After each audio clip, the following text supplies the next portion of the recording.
ناظرین گرامی السلام علیکم ورحمۃ اللہ وبرکاتہ۔ سیدھی بات کے تازہ ترین پرائم ٹائم میں آپ لوگوں کا استقبال ہے۔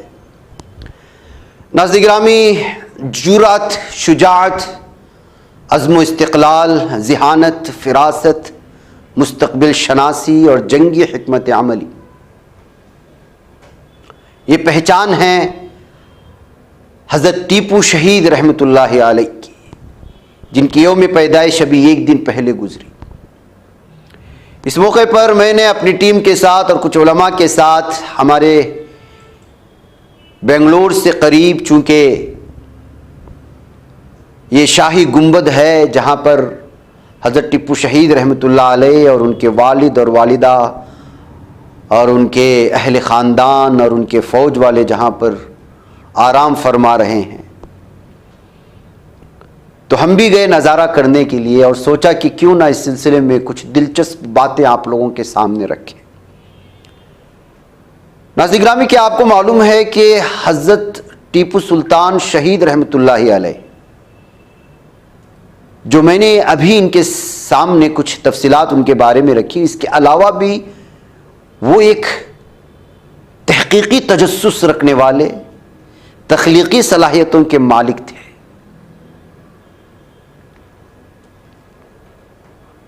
وہ کئی علوم و فنون پر عبور رکھتے تھے، تصوف، سائنس، انجینئرنگ، ریاضی، علم نجوم، تاریخ۔ اسی سلسلے میں کچھ تفصیلات میرے سامنے آئی تو سوچا کہ اسی حوالے سے آپ لوگوں کے سامنے جناب شاہد صدیقی صاحب نے اس کی طویل تفصیلات فراہم کرنے کی کوشش کی ہے مختلف حوالہ جات سے۔ انہوں نے لکھا ہے کہ جب ہم شیر میسور حضرت ٹیپو سلطان فتح علی خان کی حیات کا مشاہدہ کرتے ہیں تو ان کی جرأت، شجاعت، عزم و استقلال، ذہانت، فراست، مستقبل شناسی اور جنگی حکمت عملی کے علاوہ شعر و سخن سے دلچسپی اور علمی ذوق بھی سامنے آتا ہے۔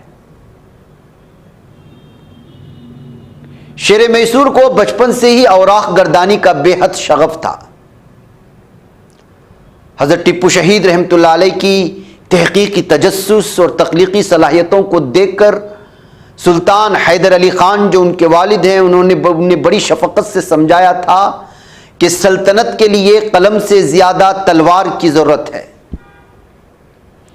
اگرچہ سلطان حیدر علی ناخواندہ تھے، مگر انہوں نے اپنے لخت جگر کو فنون سپاہ گری اور شہ سواری سکھانے کے علاوہ ان کی تعلیم کے لیے بھی بہترین اور اعلیٰ معلم مقرر کیے تھے، جنہوں نے حضرت ٹیپو شہید رحمۃ اللہ علیہ کو قرآن مجید، فقہ، عربی، فارسی، اردو اور کنڑا وغیرہ زبانوں سے بہرہ مند کیا۔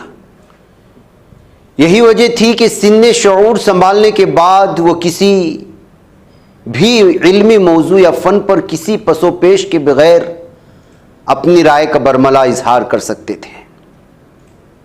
انہیں احادیث، تصوف، سائنس، انجینئرنگ، ریاضی، ہندوازم، تاریخ، علم نجوم اور موسیقی سے بھی کافی حد تک شناسائی تھی، جبکہ خطاطی میں تو حضرت ٹیپو شہید رحمۃ اللہ علیہ کو دسترس حاصل تھی۔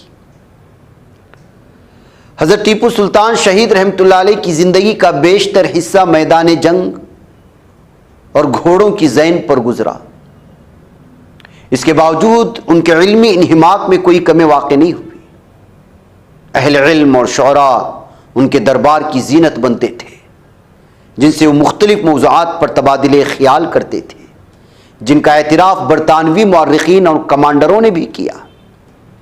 ولیم کرک پیٹرک کو تسخیر سری رنگا پٹنم کے بعد شیر میسور حضرت ٹیپو سلطان شہید رحمۃ اللہ علیہ کے دستاویزات کا معائنہ اور ترجمہ کرنے کی ذمہ داری تفویض کی گئی تھی، جس نے ان کے خطوط اور رقعات کو جمع کر کے سیلیکٹ لیٹرز آف ٹیپو کتاب مرتب کی اور اس کے دیباچے میں لکھا کہ سلطان کی تحریر دوسروں کی تحریر سے بالکل متمیز تھی، اس قدر مختصر اور پرمعنی ہوتی تھی کہ ایک ایک لفظ سے کئی معنی نکلتے تھے۔ ان کی تحریر کا خاص وصف یہ تھا کہ کہ وہ ایک ہی نظر میں پہچانی جاتی تھی کہ حضرت سلطان کے قلم سے نکلی ہے، اور الفاظ میں تحکم پایا جاتا تھا۔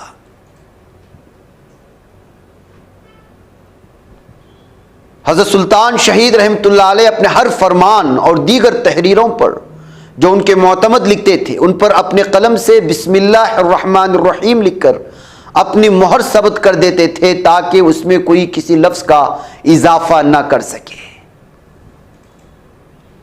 میجر اسٹورٹ کے مطابق ٹیپو نے مختلف موضوعات پر، حضرت ٹیپو نے 45 سے زیادہ کتابیں یا تو خود لکھیں یا ان کی سرپرستی میں کسی معتمد نے لکھی یا مرتب کی یا دوسری زبانوں سے ترجمہ کی گئیں، جس میں فتح المجاہدین، مؤیدہ، وقائع منازل روم، فقہ محمدی، فتح نامہ ٹیپو سلطان، خلاصہ سلطانی، حکم نامہ اتالیق، حکم نامہ جاسوسوں، مفردات در علم طب، جواہر القرآن، برقی و طبی تجربات، وعظ المجاہدین اور احکام نامہ وغیرہ شامل ہیں، جو حضرت ٹیپو سلطان شہید رحمۃ اللہ علیہ کی خصوصی نگرانی میں قلم بند کی گئی۔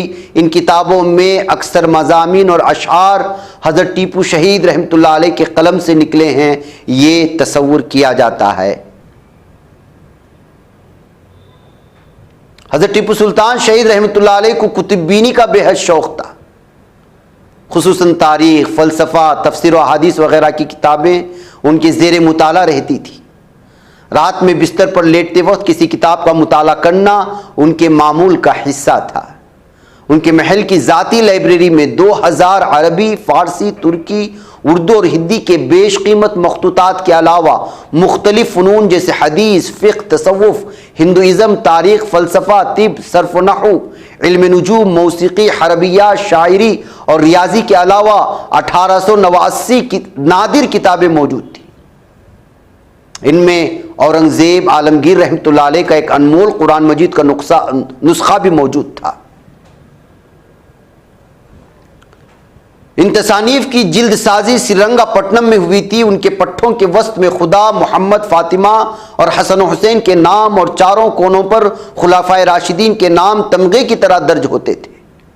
پیشانی پر سرکار خدا داد اور پائنن میں اللہ کافی لکھا ہوتا تھا۔ جس کتاب کا مطالعہ کرتے اس پر اپنے مہر و دستخط ضرور کرتے۔ کتب خانے کی بیشتر کتابوں پر ان کے دستخط ابھی بھی موجود ہیں۔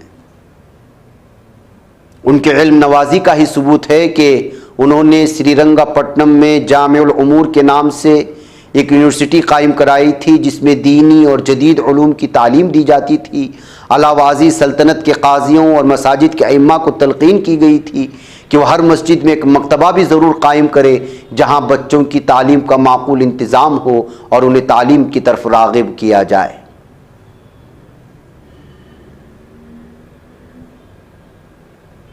Professor R C. محمد an advance history of India میں لکھتے ہیں کہ ایک صالح اخلاقی کردار شخص اپنے طبقے کی مروجہ برائیوں سے پاک، جو خدا پر گہرا یقین رکھنے والا تھا، وہ بہت ہی تعلیم یافتہ تھا، فارسی، کنڑا اور اردو روانی سے بولتا تھا اور ایک بہت قیمتی لائبریری رکھتا تھا، جو ایک دلیر سپاہی، ہوشیار کمانڈر ہونے کے علاوہ ایک اعلیٰ درجے کا سیاستدان بھی تھا۔